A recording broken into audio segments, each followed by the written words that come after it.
Саламатсыздар, құрметті студенттер. Саламатсыз. Бүгінгі сабаққа дайынсыздар ма? Иә. Бүгінгі жаңа тақырып жазып қойып, бүгінгі жаңа тақырып ОL80 электровозы.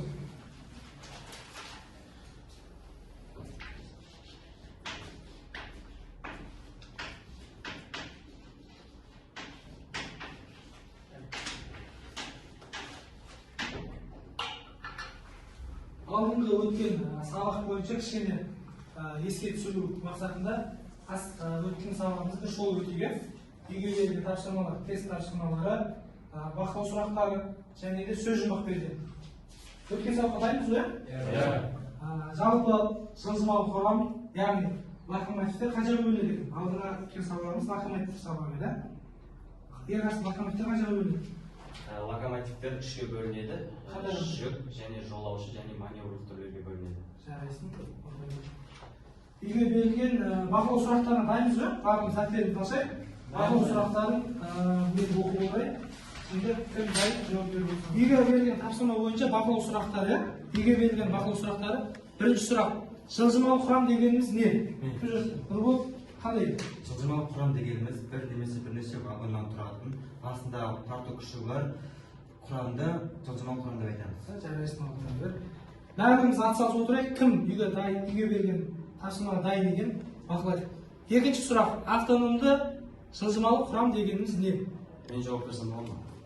Еркасын жауап берді. Автономды жылжымалы құрам дегеніміз іштен жану қозғалтқышы бар. Тәптерге бара болсаңыз. Іштен жану қозғалтқышы бар, өздігінен қозғала алатын локомотивтің түрі. Мысалы тепловоз. Дизельмен жүреді. Бәріміз атсалысып отырайық жігіттер. Екінші үшінші сұрағымыз автономды емес жылжымалы құрам дегеніміз не? Өздігінен жылжи алмайтын, сырттан энергия қажет ететін локомотив түрі. Мысалы электровоз. Төртінші локомотив. Төртінші сұрақ бізде вагон түрлері дегеніміз не? Нәйсі. Нұрмұхан. Жүк вагоны, жолаушы вагон, цистерна, платформа. Болды. Қосып алатындарың бар ма? Нұрмұханға. Кім? Қосып алатындар бар ма? Тапсырмасына? Әмір. Грузовой тогда и Ойын жинап аласың ба? обязательно. Бесінші сұрақ бізде. Теміржол құрылысының негізгі элементтері. Бүгін үй жалып үй тапсырмасын қатты дайындалды? Теміржол құрылысының негізгі элементтеріне қиыршық тас, арнайы сымдар, шпалдар мен рельстер жатады. Алтыншы сұрақ бізде. Рельс түрлері дегеніміз не? Рельстің қанша түрі бар? Рельстің түрлері R55, R65, R75. Тағы да қозғалатындар бар ма? Толықтырып кетсем болады ма? Рельстің түрлері, рельстің ең алғашқы біріншісі R45, R55, R65, R75 болып төрт түрге бөлінеді. Жігіттер рельсті сақтаймыз, рельстің төрт түрі болады бізде. R45, R55, R65, R75. Бір рельстің ұзындығы 25 метр болып есептеледі. Рельстен шығарғандар. Алтыншы сұрақ. Шпалдың түрлері. Шпалдың қандай түрлері бар? Нұрмұхан өзің жақсы. Шпалдың екі түрі болады. Біреуі ағаш шпал, екіншісі темір бетон шпал болады. Ағаш шпалдікі 15-18 жылға дейін шыдайды, ал темір бетон ол 40-45 жылға дейін мерзімі ұзақ болады. Шыдау мерзімі. Бұл өткен сабақ бойынша жігіттер барлығымыз атсалысуға Ғасылбек. 8-ші сұрақ бізде. Локомотивтердің құрылысына қарай қандай топтарға бөлеміз және олардың қандай бөлшектері бар? Локомотив құрылысына қарай үш топқа бөлінеді. Пневматикалық, электрлік және механикалық болып бөлінеді. Бөлшектер, электр бөлшектері бар. Электр бөлшектері қандай бөлшектер? Генератор және де локомотивтің ішіндегі тоқ көздерін айтылған. Электр аппараттар. Электр аппараттарын айтылған. Механикалық жабдықтар. Механикалық ағаша, ағаша, шанақ, шанақ және де доңғалақ ұшынан айтуға болады. жарайсың. Ал пневматикалық дене тежеу жүйесі және де ауамен жинау қамтамасыз ететін бөлігін пневматикалық бөлік деп айтады. Жігіттер, пневматикалық деген сөзін алатын болсақ, пневма ауа деген сөзді береді. Есіңізден шығармай, келесі жол жұмысқа кіріп жатсаңыздар алдағы уақыттарда пневма деген сөз алдарыңыздан шығарып болса, ауаға қатысты екендігін бірден есте сақтап отырайық. Және гидравликалық деген мағына шығады. Гидро сөзінен шыққан бұл сұйықтық деген мағынаны білдіреді. Түсінікті ғой? Ол сіздерге қосымша ақпарат қосылып. Ары қарай жалғастырайық. 9-шы сұрақ бізде локомотивтерді қызметіне, яғни жұмысына қарай қандай топтарға бөлеміз? Локомотивтердің түрлері. Қан, жігіттер? Мен жауап берейін. Аха. Локомотивтер қызметіне, яғни жұмысына қарай қандай топтарға бөлеміз? Жүк тасымалдайтын, және жолаушы тасымалдайтын, және маневрлық үш түрге бөлінеді. Жарайсың отыра ғой. Құрметті студенттер, үйге берген келесі тапсырма бізде сөз жұмбақ. Сөз жұмбақ бізден 9 сөз жасырынған. Дайын болсаңыздар мен сұрақтарды оқимын. Сіздер жауаптарын жылдам айтып шықсаңыздар. Үйге берген тапсырма ғой. Кәнекей бірінші сұрақ. Энергия көзі ретінде іштен жанатын қозғалтқыш қолданылады. Ол арнайы белгістер арқылы. Жарайсың, бірінші сұрақ қалды. Бізде бірінші сұрақтың жауабы жасырынған сөз тепловоз. Екінші сұрақ. Күш қондырғысы ретінде газ турбинасы бар локомотив. Яғни газ турбинасы қолданылатын локомотив түрі. айтса ол Кәмешпен айтылды. газотедовоз. Дұрыс. Барлық белсенді қатысушылар жігіттер. Үшінші сұрақ бізде. Тепловоз бензинінде май қай жерде тұрады? айтса ол Картер. Барлығы дұрыс табылып келе жатыр. Кәрі. Бесінші сұрақ. Дизель мен генераторды орнатуға арналған локомотивтің механикалық бөлшегі. Шағын емес. Қан ойланайық.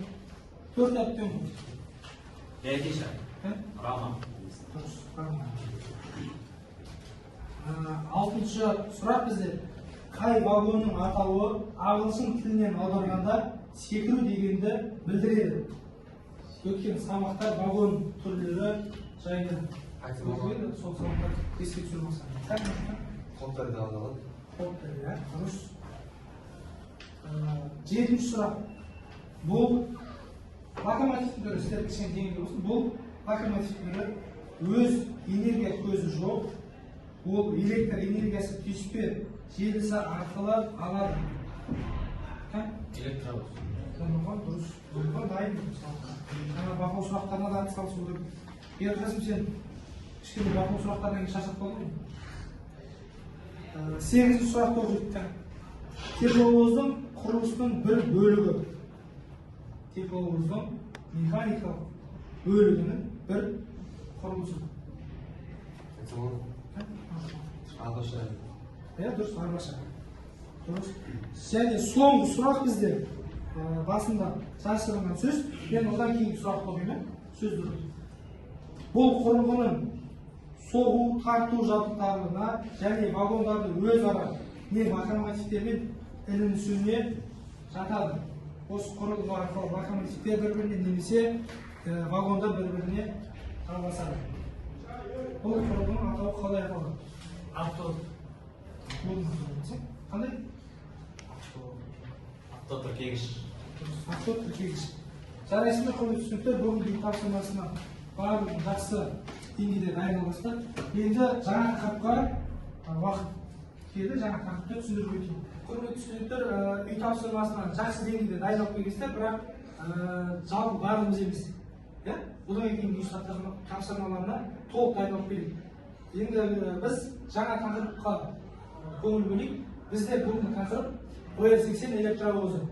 Жалпы біз осы уақытқа дейін локомотив түрлерін өттік. Локомотив түрін жаңа бақылау сұрақтар барысында да айтып өттік. Локомотивтің жалпы 3 түрі бар. Жүк, жолаушы, маневрлы. Соның ішінде бізге маневрлы жұмыстарды станция ішіндегі жұмыстарды тек маневрлы тепловоздар жасайды, электровоздар емес. Жүк және жолаушы жұмыстарды электровоздар, тепловоздар атқара береді. Соның ішінде біз қазір электровоз, ВЛ-80 электровозын бүгінгі тақырыпта алып отырмыз. ВЛ-80 электровозы жүк және жолаушы вагондарын тасымалдауға да қызметін атқара береді. Электровоз, жалпы электровоз дегеніміз іштен жану қозғалтқыш жоқ, және бұл автомобиль емес, локомотив түрінде жатады. Электровоз дегеніміз электр энергиясы арқылы қозғалатын локомотивтің түрі. Яғни электр энергиясы қайдан алады? Электровоз. Электр энергиясын түйіспе желісі арқылы электр сымдарынан алады. Ол жердегі кернеу тоқ күші 19 мен 29 вольт арасында болады. Түсінікті ғой? Осы есіне шығарылмайды.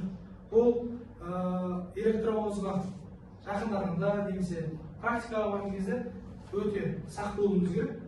Тоқтың күші өте үлкен. Ол күйдірмейді, жанды жіберуі де мүмкін. Сол себептен бұл ВЛ-80 электровозынан практикалық сабаққа барған кезде өте абай болуымыз керек. Және де ВЛ-80 электровозы ауыспалы тоқ арқылы қозғалады. Бұл ТМД елдерінде қолданыста жүрген электровоз, біздің Қазақстанда да бар. ВЛ-80 электровоз, ВЛ-80 деген ашық қарайтын болсақ, Владимир В әрпі, Владимир Л әрпі, Владимир Ленин сол кездегі өздерінің көшбасшылардың атына арнайы қойған атаулар. 88 осьті дегенді білдіреді. Жалпы характеристика мінездемесі осылай. Түсінікті ғой? Және де электровоздың механикалық бөлшектеріне көз шаңақ дейміз, арбашасы, автоэленіс, автотіркегіш, рессор және буксалар жатады. Соның бізде кейбір арбашаның кейпін аша кетейік. Мұна бізде ВЛ-80 электровоздың арбашасының жанынан және үстінен қаратып түсірген сол басы. Мәлімет қарайтын болсақ, бұл жерде арбашаның ұзындығы 4800 мм. Есіңізде сақтап алыңыз. Және де екі буксаның ара қашықтығы 3000 мм.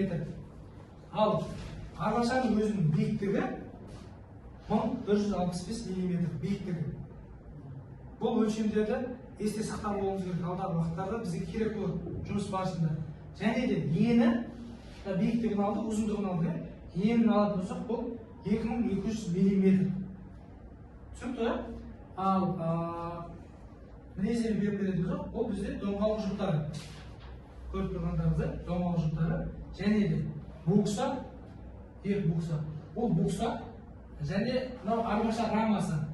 Буксаның атқаратын қызметі доңғалық жұптарын арбашаға бекіту арқылы. Және оның ішінде шарлы подшипник дейді ғой, қозғалысқа жақсы түсу үшін шарлы берілістер бар. Сол арқылы доңғалық жұптарымыз қозғалады. Және де рессор орналасқан да жерде рессор. Ол бізде тепе-теңдікті сақтау үшін және де серіппегіш арбашамыздың болсын, локомотивіміздің болсын, қандай да бір тепе-теңдігін сақтап отыру үшін осы рессор орналасқан. Тепе-теңдікті сақтау мақсатында. Және де ауа жүйесі орналасқан. Ауа жүйесі бізде тоқтауға қызмет атқаратын жүйе. Оны барлығымыз біледі, мысалдар өткенде. Жалпы түсіндірме жұмыстар осылай. Кішкене дәптерімізге лекциямызды жазып алайық. Алдағы керек болып қалады. Үш дәптерімізді аламыз. Электровоз деп электр қозғалтқыштармен қозғалысқа келтірілетін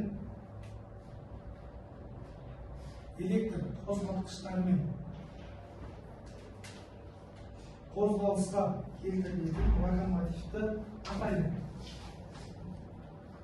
Құрметті студенттер, бүгінгі тақырыпты қорытындылайық. Сабақ өз соңына жақындап келе жатыр. Бүгінгі тақырып бойынша мен сіздерге бір-екі сұрағым бар.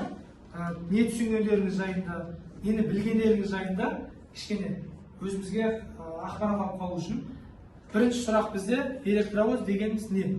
Электровоз дегеніміз не? Қалай жұмыс жасайды? Сол жайында кім жауап береді? Кім жауап береді? Арден, Асылжан? не жауап береді? Арсен?